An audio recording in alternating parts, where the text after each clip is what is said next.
Hi everybody, Tim Martinez with the Columbian here with another episode of Prep Talk. As we record today, it is Monday, August 26th. And in this episode, we're going to talk about the quirks in the upcoming high school football schedules. Before we get to that topic, we're going to get you caught up on some things you might have missed at Columbian.com and 360preps.com. If you haven't checked out Meg Wachnick's story on the 100-year anniversary of the founding of the Trico League, I encourage you to check out that story. All the story links will be down in the comment sections below, so you can get to those.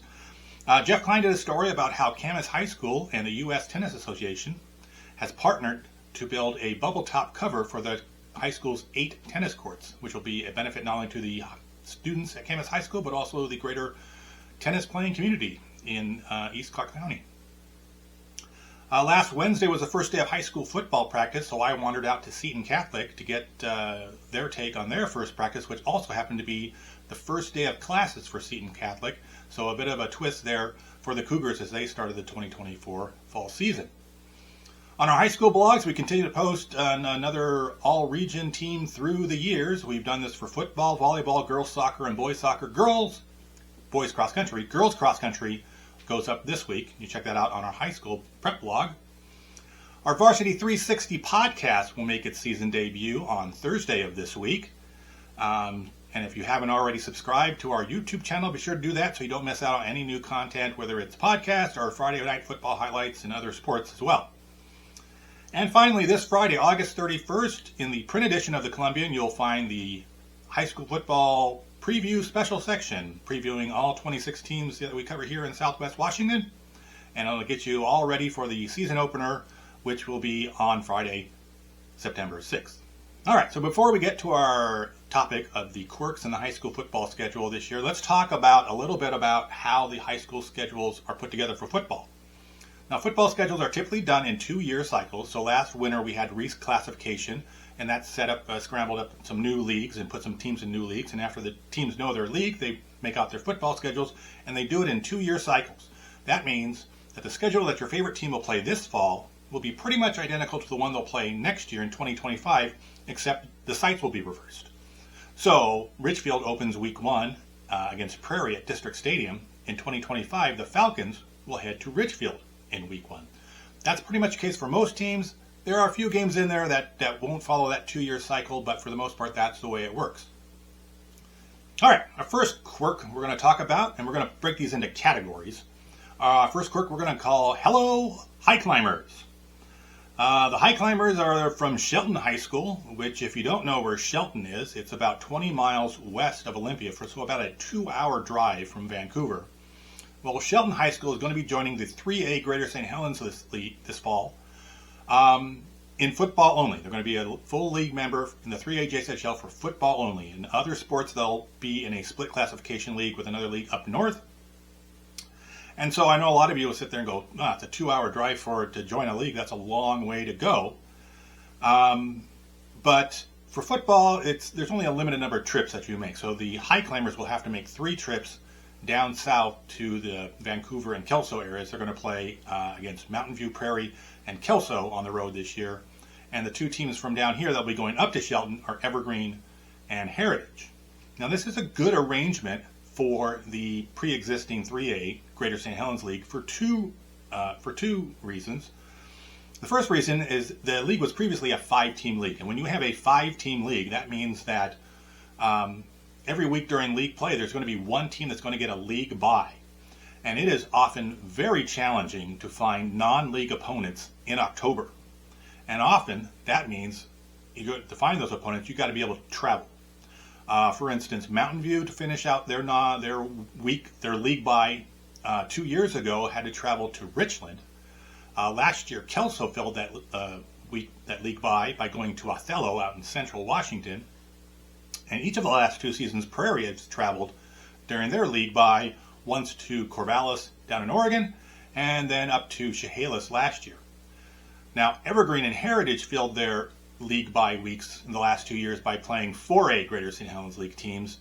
Heritage played Skyview, and Evergreen played Camas, and those games were lopsided wins for the Papermakers and the Storm, and didn't really work out that well for Heritage. So having that league schedule filled with that 6th team will make scheduling a heck of a lot easier, and it'll also ensure some competitive, meaningful games in October for the entire league.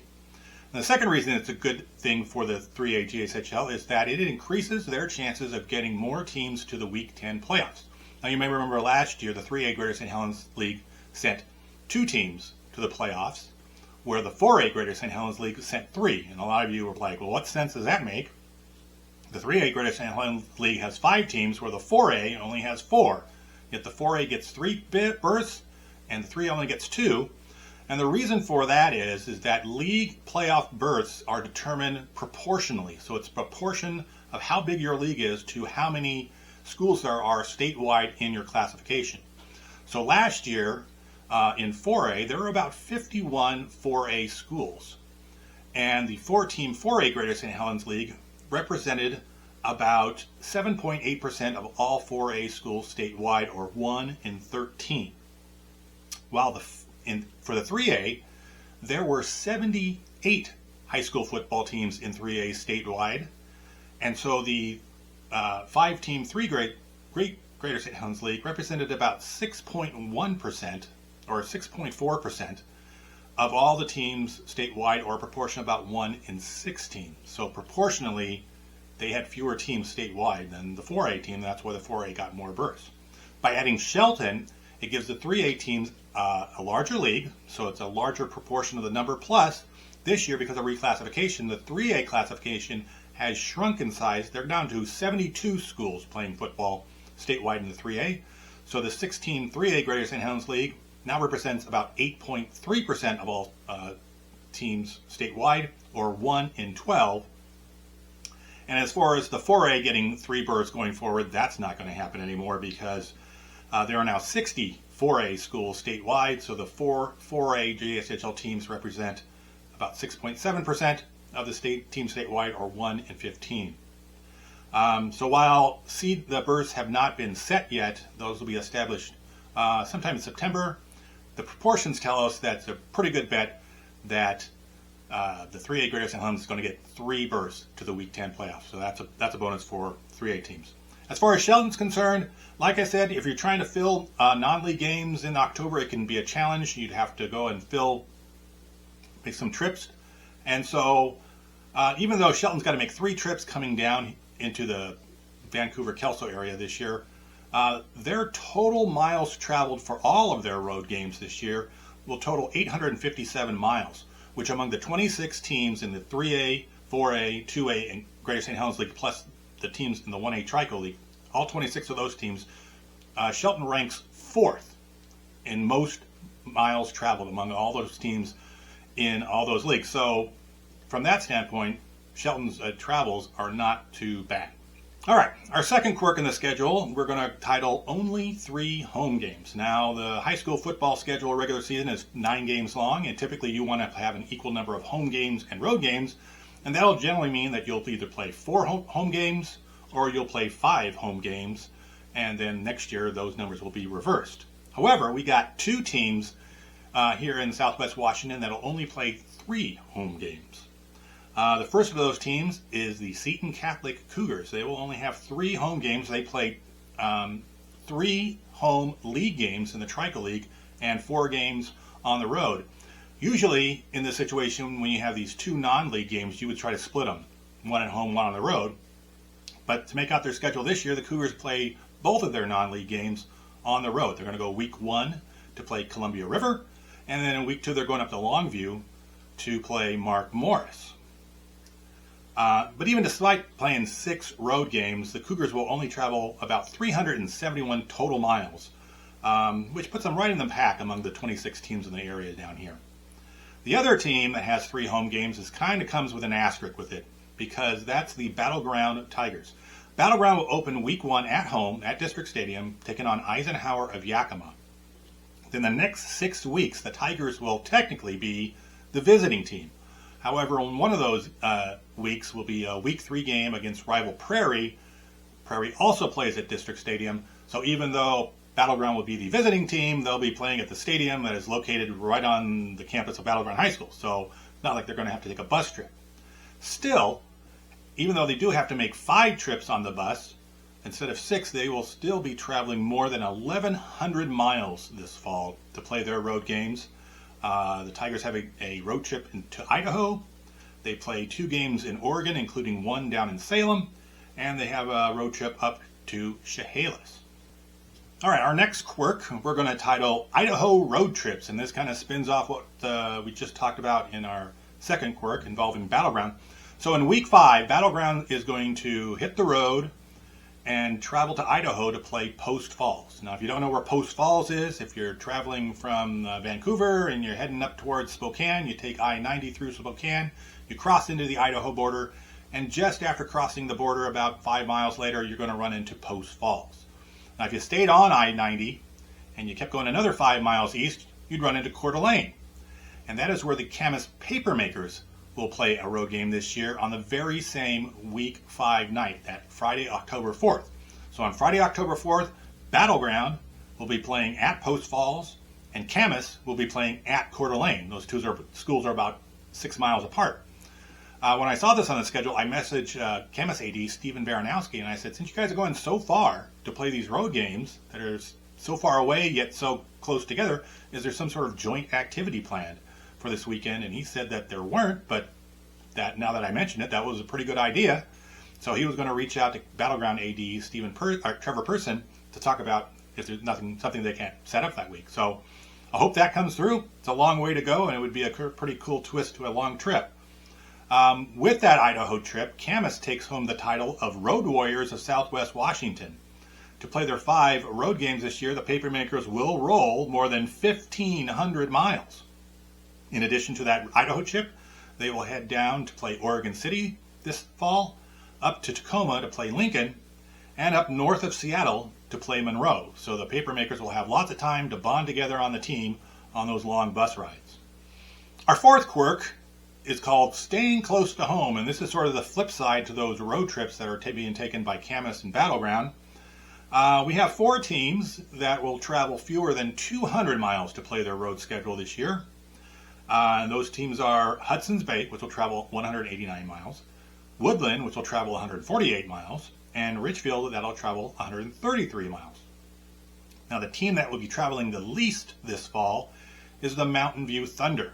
Now, depending on how you want to measure miles traveled, the Thunder will travel between either 33 or 71 miles. If you measure from their home stadium, they'll travel just 33 miles. I measure from the home campus because I figure teams meet at their home campus and they travel to their the stadium where they play their games, and Mountain View plays their home games at McKenzie Stadium, which is about 3 miles away from campus. You put those all together, makes 71 miles. So the Thunder will play 5 home games at McKenzie Stadium, and then they'll play 4 road games. But 3 of those road games will be against Union, Evergreen, and Heritage. And all 3 of those schools also make McKenzie Stadium their home. So that means that 8 of the 9 games that the Mountain View Thunder will play this fall will be at McKenzie Stadium. So Thunder fans, get used to spending a Friday night at McKenzie Stadium. The only real road trip that the Thunder make this fall is up to Battleground to play Prairie. All right, our 5th and final quirk of the high school football season we were calling For the First Time Since. Now, with all of these, there's a little caveat we throw in here. It's the first time since, and we're not counting the spring COVID shortened season of 2021 because the schedule that year, those years were kind of funky. So, for the first time since. For the first time since 1997, Columbia River does not have Skyview on their schedule. We've talked about this before. I think it was a podcast topic last spring. River has not beaten Skyview since 2013, and some of the more recent meetings between the 2 schools have been very lopsided in Skyview's favor. So this year, the 2 schools decided it would be better for both programs if they found another opponent. So River is going to fill its non-league slate with a week 1 meeting against Seton Catholic. We mentioned that one before. And then in week 2, it'll bring us to a second first time since game. And that is, for the first time since 1963, Columbia River will face off against Columbia of White Salmon. In fact, the Rapids are going to be the ones going deep into the gorge to play the Bruins in White Salmon. That first meeting in 1963 happened to be River's first year as a varsity football program, and the Bruins came away with a 32-25 victory. Our third first time since is for the first time since 2003. The Heritage Timberwolves and the Fort Vancouver Trappers will meet on the football field. This is the longest scheduling drought between two schools from Vancouver Public Schools and Evergreen Public Schools. For the first few years that Heritage was playing football, they were up in the large school classification. But then Fort slipped down to 3A, where Heritage remained a 4A team. And then by the time Heritage slipped down to 3A, Fort had become a 2A team and then a 1A team for football. And they haven't scheduled a non-league game since that 2003 date. So it's a little bit funny to think that Union and Fort Vancouver had played more recently than Heritage and Fort Vancouver. But for many of those years when Fort was a 3A team, Union was also a 3A league rival up until 2009. Our last for the first time since is for the first time since 2015, Le Center will not close out its Trico League football schedule against Castle Rock. They even met the season finale that COVID spring year, and in most of these years, this week 9 or week 5, the COVID year, determined the Trico League championship. Usually it came right down to that final week, and whoever won that matchup between the Rockets and Wildcats was the league champion. Last few years, that's been going Le Center's way. But this year, with Kalama rejoining the Trico League, it made more sense for Castle Rock to play Kalama in that Week 9 as their sort of geographic rival. They're the only two Cowlitz County teams in the Trico League. So Castle Rock and Kalama will meet in Week 9, and that means that the Week 9 date for Le Center will be Seton Catholic. These are two teams that most coaches in the league predict will be most likely to contend for a league title, and it very well may come down to that Week 9 matchup on Friday, November 1st at Le Center High School. So that's something to look forward to. All right. So those are our quirks in the high school football schedule for 2024. I hope you enjoyed it. And until we see you next time on Prep Talk, thanks for watching.